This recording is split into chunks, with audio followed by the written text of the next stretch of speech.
Demikian selama PDIP tidak menyatakan diri masuk atau tidak masuk, ya, akan ada spekulasi tentang makropolitik ini. Dan dengan demikian Presiden belum bisa mengandalkan sepenuhnya pada partai-partai politik untuk menjadi basis kekuasaannya itu. Tapi fenomena apa yang sedang terjadi sebenarnya? Semuanya aklamasi menempatkan incumbent kembali sebagai ketua umum partai politik. Ini gejala yang juga mengkhawatirkan, ya. Itu kembali lagi bahwa ini semua sudah mempersiapkan untuk pemilu 2029. Ya. Kalau menurut saya, ini sebetulnya masih kabinet Pak Jokowi yang dijalankan oleh Prabowo. Kabinet Pak Jokowi dijalankan oleh Pak Prabowo. Ya, kalau mau terus terang, Iya. ya, lebih baik kita buka.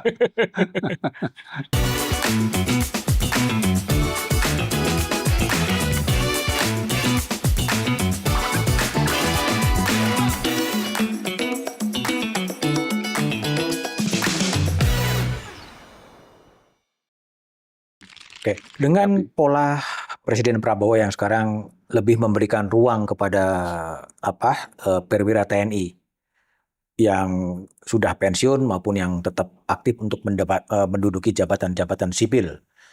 Apa yang Anda baca, termasuk yang Dirjen Bea Cukai yang ditunjuk adalah seorang perwira tinggi TNI, Letnan Jenderal, udah mundur ya, sudah mundur dari TNI. Ini apa yang Anda baca dari policy dari Presiden Prabowo sebetulnya? Selintas pemerintah sekarang ini sedang mencari basis kekuasaannya. Oke. Ya. Koalisi Indonesia Maju hanya koalisi, tidak bisa menjadi basis bagi pribadi presiden, ya. Malah saya khawatir bahwa basis politik itu juga tidak ditemukan di Gerindra.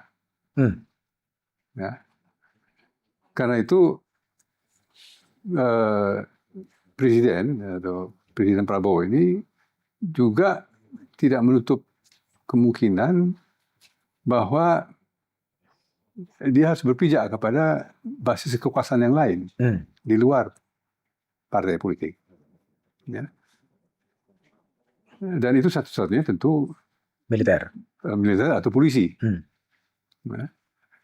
Tapi karena asal-usulnya tentu wajar ke militer.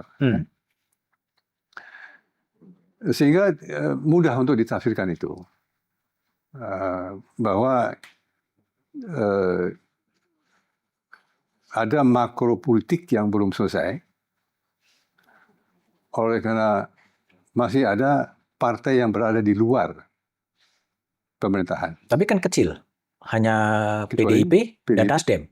Ya, tapi PDIP mempunyai, dia lebih besar daripada yang sebenarnya itu PDIP. Ya.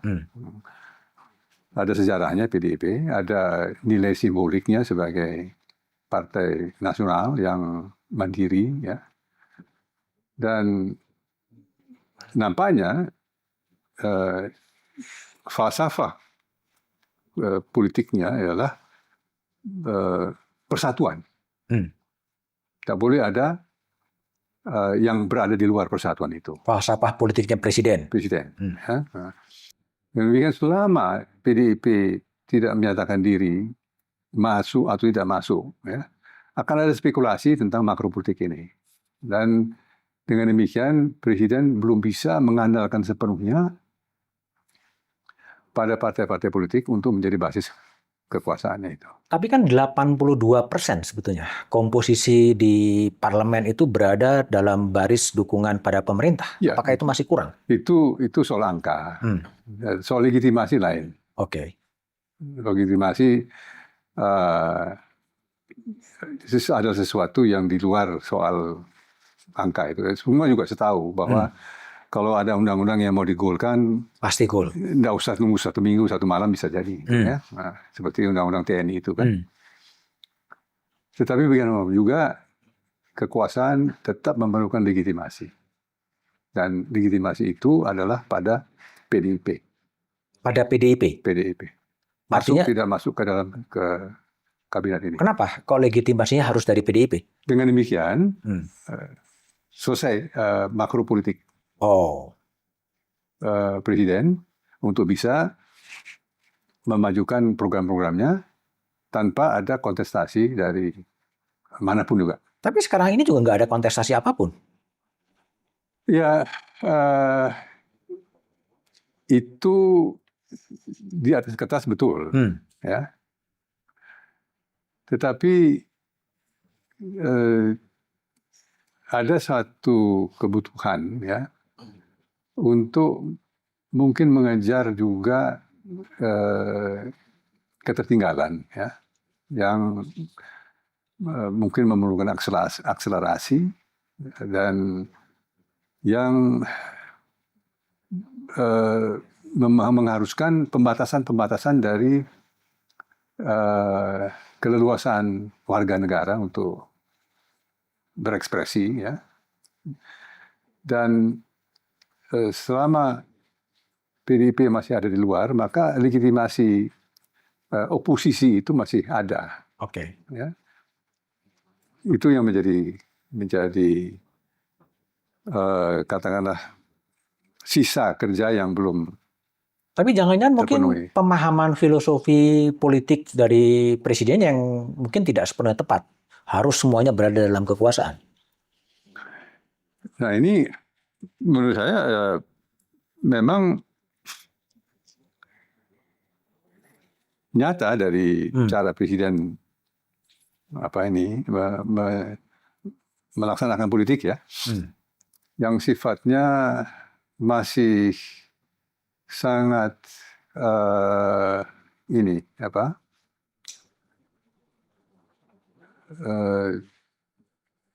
spektakuler begitu, ya, mencari momen untuk selalu menarik perhatian dari rakyat, ya. Nah, ini keperluan semacam ini oleh karena tidak ada satu proses pembangunan yang sifatnya kebijakan yang teratur, ya, sehingga merasa perlu untuk setiap saat menggalang persatuan terus-menerus, ya. Nah, ini sampai kapan ini harus bisa berlangsung, ya, terus demikian. Kalau yang terakhir, kalau kemudian Bung Marzuki mengevaluasi kondisi kepartaian yang ada sekarang, sejak zaman dulu melewati 8 presiden, Orde Lama, Orde Baru, dan sekarang pada pasca Orde Baru, gimana fungsi dan peran kepartaian di Indonesia sekarang ini sebenarnya? Memprihatinkan, ya, karena terutama karena hampir semua struktur kepartaian itu struktur partai negara, ya. Negara. Ya, artinya bahwa partai itu menjadi bagian dari aparat stabilitas. Persetujuan tentang beberapa masalah prinsip ekonomi, ya, tentang beberapa kebijakan ekonomi yang tidak dipersoalkan, ya, tingkat pertumbuhan, mengenai perpajakan, mengenai investasi dan lain sebagainya, itu tidak bisa membedakan satu partai dengan yang lain. Ya. Nah, dengan demikian terjadi depolitisasi secara keseluruhan. Tidak ada kehidupan politik yang bisa mengajukan kritik terhadap kebijakan pemerintah. Ini oleh karena partai-partai ini juga masih ternyata menjadi bagian dari stabilitas negara, dari aparat, ya. Jadi dia belum merupakan partai yang sebenarnya. Ya. Nah, dengan ini maka masa depan demokrasi kita ini masih harus melewati satu tahap lanjutan, ya, mengenai kehidupan kepartian kita ini, bahwa mungkin sekali perlu ada restrukturisasi dari kepartian kita menjadi lebih sederhana, tetapi juga lebih mudah untuk masyarakat membangun perpolitikan dengan sekarang presiden tidak perlu harus ada threshold, ya, itu keputusan Mahkamah Konstitusi yang saya kira berjangka panjang dan positif. Tetapi yang utama sekarang bahwa partai-partai tidak mandiri terhadap aparat, ya, terhadap presiden, ya, terhadap pemerintah. Yang menggerakkan partai ini adalah mestinya negara inilah negara partai yang ada sekarang, ya, bahwa yang ada ialah partai negara. Partai negara. Kalau kita lihat kecenderungan kongres-kongres partai, ya, dimulai dari Partai Gerindra, dari Rapimnas, kemudian berubah menjadi semacam Munas dan menempatkan Presiden Prabowo sebagai ketua umum Partai Gerindra, ya. Lalu kemudian di PAN juga sama, semuanya aklamasi menempatkan Bung Zulkifli Hasan sebagai PAN, ya. Kemudian di Muhaimin juga sama, kemudian aklamasi gitu. Fenomena apa yang sedang terjadi sebenarnya? Semuanya aklamasi menempatkan incumbent kembali sebagai ketua umum partai politik. Ini gejala yang juga mengkhawatirkan, ya. Itu kembali lagi bahwa ini semua sudah mempersiapkan untuk pemilu 2029. Jadi yang dilanggengkan adalah status quo, yang dilanggengkan adalah susunan kekuasaan yang sekarang ini, yang memberi keutamaan kepada presiden untuk mengambil keputusan-keputusan politik atas nama seluruhnya, dan dengan demikian ini sesuatu keadaan yang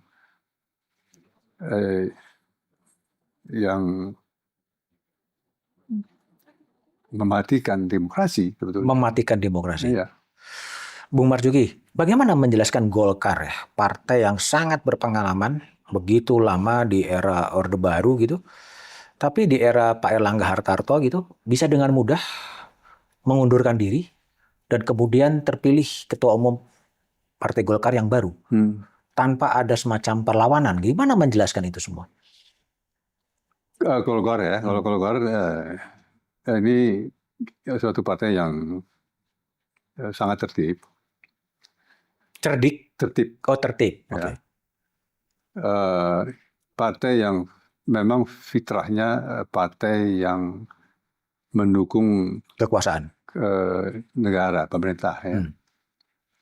Ini unik memang Golkar, dan mungkin tidak bisa jadi rujukan. Tapi bahwa terjadi perubahan-perubahan itu sama sekali tidak mempengaruhi struktur partai. Jadi hanya ada pendulum saja yang berubah. Hanya ada perubahan di pucuk pimpinan. Ya. Oke. Dan tentu kita mengerti bahwa pemerintah mempunyai kepentingan siapa yang akan menjadi pimpinan dari semua partai-partai sekarang ini, ya. Karena itu fenomena aklamasi itu hanya merupakan penguatan dari satu proses pemusatan kekuasaan baru sekarang ini. Ya. Mengenai Erlangga, ada problem yang melatar belakangi itu. Juga masih ada problem tentang pemerintahan sekarang ini. Ya. Kalau menurut saya, ini sebetulnya masih kabinet Pak Jokowi yang dijalankan oleh Prabowo. Kabinet Pak Jokowi dijalankan oleh Pak Prabowo. Ya, kalau mau terus terang. Iya. Ya. Lebih baik kita buka. Jadi fenomena seperti Bahlil itu bagian daripada ini suasana itulah. Oke, PDIP ini kan satu-satunya partai yang belum melakukan kongres dan kongresnya kemudian diundur-undur gitu. Nah, konstelasi politik PDIP pasca kongres dengan filosofi dari Pak Prabowo ingin merangkul semuanya, kira-kira gimana? Katanya bulan Juni itu bulan yang baik untuk PDIP. Kita lihat mungkin bulan Juni akan ada perubahan. Nah, perubahan apa? Perubahan partai? Perubahan susunan. Menurut saya mungkin Ibu Mega masih tokoh yang dihormati ya, dan merupakan perekat ya. Konon ada dinamika di dalam PDIP ya. Nah, ini juga dinamika mana yang berterima baik oleh pemerintah, mana yang bagian kelompok yang tidak ya, itu sebaliknya. Nah, pergulakan itu mungkin ada terjadi juga di dan yang menang adalah kita belum tahu siapa yang disepakati untuk menjadi ketua umum ya. Ibu Mega masih tetap menjadi faktor yang menentukan, tetapi mau tidak mau kan ada peralihan transisi ke generasi baru kan. Generasi berikut itu tentu dari keluarga saya duga ya. Dan dengan demikian ini juga mungkin pertarungan di antara inilah persaudaraan ini. Persaudaraan. Ya. Nah, sudah bisa difahami mana dari kalangan yang bertarung ini yang disukai oleh pemerintah. Ya. Mungkin saja yang disukai oleh pemerintah adalah yang menjadi pimpinan DPR sekarang. Ya. Nah, kita lihat nanti Juni. Apakah begitu ataukah Ibu Mega mengatakan sebaliknya? Kalau terakhir ya, apa sih bedanya partai politik dengan korporasi sekarang? Ya itulah. Ini memang kita hidup dalam zaman organisasi ya, yang didominasi oleh korporasi. Nah, hakikatnya tidak banyak, oleh karena partai-partai yang didirikan ini banyak partai yang bersifat dinasti. Ya. Sebenarnya hanya Golkar yang bukan partai terbuka, dinasti. Ya. Jadi masa depan partai semestinya adalah partai yang tidak merupakan dinasti, ya, yang diinkorporasi menjadi suatu satuan, seolah-olah itu satu korporasi, ya. Dengan kemampuannya untuk memobilisasi sumber daya dan lain sebagainya. Ya. Jadi hakikatnya tidak berubah oleh karena ada hierarki dalam kepartaian. Yang hierarki itu bukan hierarki politik, tapi hierarki sosial ya, dan hierarki organisasi. Ya, bukan hierarki kebijakan dan peranan dari anggota. Ya. Sehingga partai dijalankan sebagai sebuah korporasi sekarang ini. Seperti perusahaan pengerah politisi gitu ya? Iya, boleh disebut begitu. Tapi efektif dan berguna dan ya, masyarakat masih menerima itu. Dan karena itu kita memang masih pada tahap penggiliran kekuasaan dan belum pada demokratisasi daripada kekuasaan itu. Tapi tren ini bergerak maju atau bergerak mundur atau stagnan sebenarnya? Ke arah demokrasi yang lebih substansial? Menurut saya ini agak stagnan ya. Agak stagnan. Stagnan karena aklamasi itu ya, dan itu kan menguatkan status quo itu semua ya. Oke, Bung Marzuki, terima kasih ya. Terima kasih, sama-sama. Thank you. Ya. Oke, teman-teman, itulah obrolan saya dengan Marzuki Darusman tentang sejarah yang sedang ditulis ulang. Apakah itu sejarah pesanan atau tidak pesanan, ya kita lihat nanti setelah sejarah itu jadi, dan juga pembicaraan soal reformasi dan juga partai politik Ada satu sinikal menyebutkan bahwa partai politik tidak ubahnya semacam korporasi di mana ketua umum partai politik sebagai CEO dan partai berubah menjadi perusahaan pengerah para politisi. Itulah obrolan saya. Silakan like, share, dan komen. Jumpa lagi di ruang tamu Back to BDM edisi berikutnya. Bye.